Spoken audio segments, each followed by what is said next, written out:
Hello, everybody. This is Pastor Dean, and this is 5 Mesmerizing Minutes. You know, I look back in my ministerial career,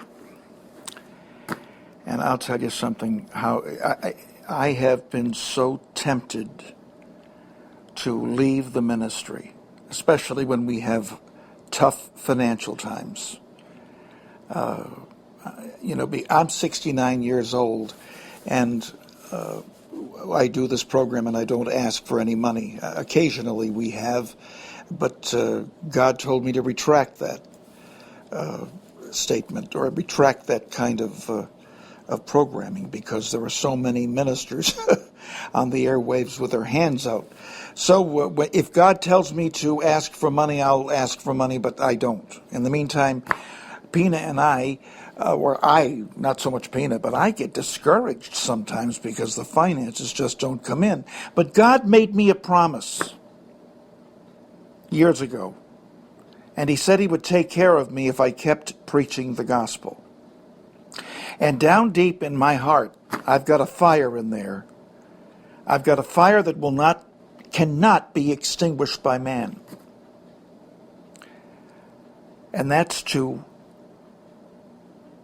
preach Jesus Christ so that heaven will be full and hell will be empty. Well, every job I've had to keep some sort of a job to keep us going, Pina and I, and God's been faithful. He's made sure that our plates are full. He's made sure that we have air conditioning in the summer and heat in the winter. He's made us rather comfortable. So He has fulfilled His end of the promise, and I guess I'm going to have to do the same, right? Because it says in Mark chapter 16, 15 through 18, and God reminds me every once in a while to read this passage. It says here in Mark 16, 15 through 18, and then He told them, meaning His disciples, and I'm a disciple and you're a disciple of God, of Jesus. He said, go into all the world and preach the good news to everyone.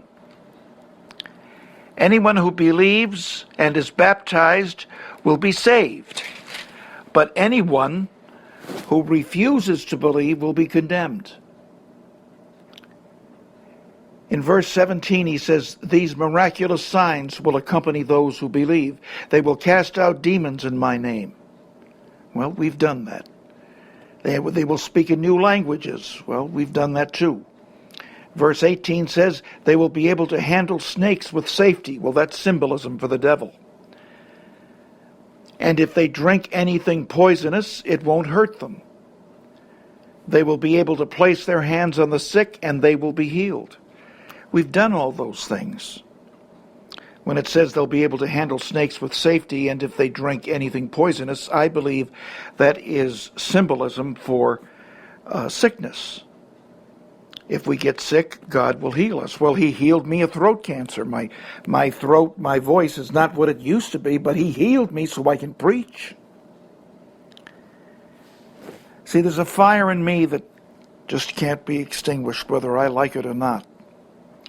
And I would prefer to go back to the world and go full-time, the carnal side of me would, and make $100,000 a year in real estate like I used to. But my heart says no. Keep preaching the gospel. So I continue to do that. Now, I just read Mark chapter 16, 15 through 18 for you. You're responsible to preach the gospel in your own way. Whatever God tells you to do, do it. If you're a janitor at the school, He doesn't necessarily mean you have to give up your job and go out and preach the gospel. Not necessarily. If He tells you distinctly and He confirms it in His word, that's a different story. But you can preach the gospel pushing a broom, changing tires, being an auto mechanic, or being a clerk at Walmart. You can preach the gospel in some way, shape, or form. God will give you a platform. He will give you a vehicle. It might not be full-time ministry, but He'll give you a way to do it. Fulfill his wishes, because I'll tell you something, you'll never be happier. The happiest you'll ever be is when you obey God. I love you so much. This is Pastor Dean, and this has been 5 mesmerizing minutes.